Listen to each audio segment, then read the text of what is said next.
In a report on August 30th, a European Asian security and defense website stated that China is considering selling its advanced J-10C fighters to Venezuela in response to growing U.S. threats.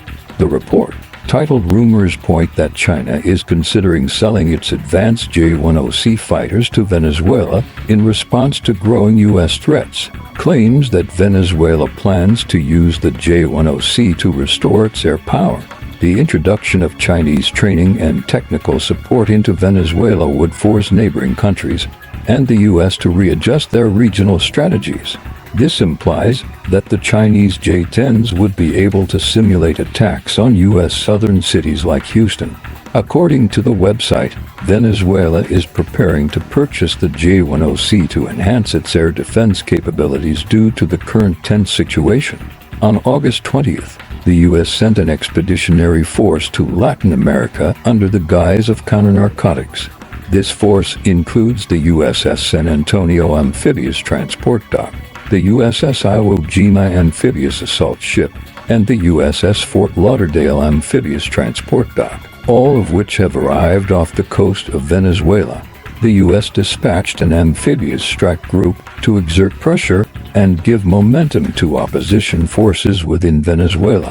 However, this objective has not been achieved, and there has been no internal turmoil in Venezuela.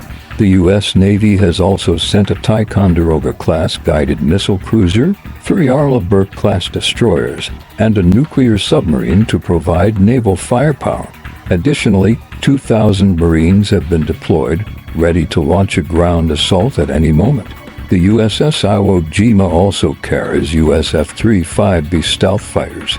For Venezuela, this means they can only rely on Chinese anti-stealth radar.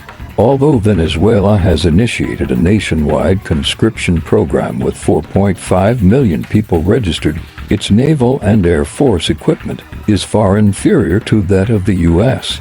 If a war were to break out, Venezuela would have almost no chance of resistance and would lose air superiority completely.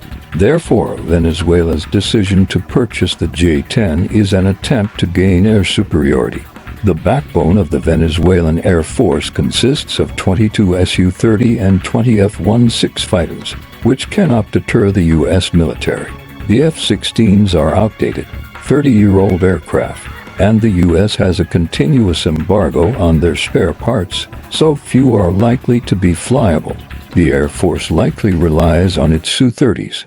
The Su-30MKV is a custom version for Venezuela based on the Su-30MK2. The Venezuelan Air Force's 11th and 13th Flight Squadrons primarily carry out air superiority and ground attack missions. However, Russian fighters have never shot down a stealth aircraft in actual combat. The U.S. deployment of the F-35B means that Venezuela would lose air superiority and would be unable to effectively counter the threat. Given the current situation, Venezuela is turning to the J-10 because it believes the fighter has an advantage in aerial combat. The J-10C has a proven combat record, having shot down both F-16 and F-15 fighters of the Pakistan Air Force during exercises. As a result, Venezuela believes the J-10 can hold its own against the F-35B. Venezuela may also have realized that, in the face of Western weaponry, only China can provide. In fact, Venezuela had already contacted China in 2012, but did not make a purchase at that time. Like Pakistan, they waited until recently to begin large-scale procurement and rapidly build up their combat capabilities.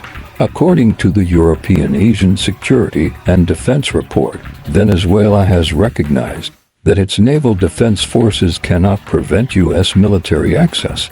To counter the current threat, they need to quickly upgrade their air defense capabilities. Looking at global options, only China can provide effective equipment to challenge the U.S. military. The combination of the J-10C with PL-15 missiles and HQ-9B anti-aircraft missiles is a proven and reliable choice, having undergone real-world validation.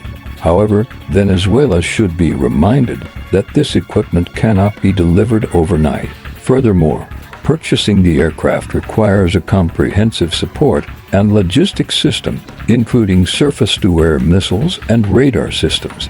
If Venezuela can survive this crisis, China may be willing to provide the necessary air defense equipment.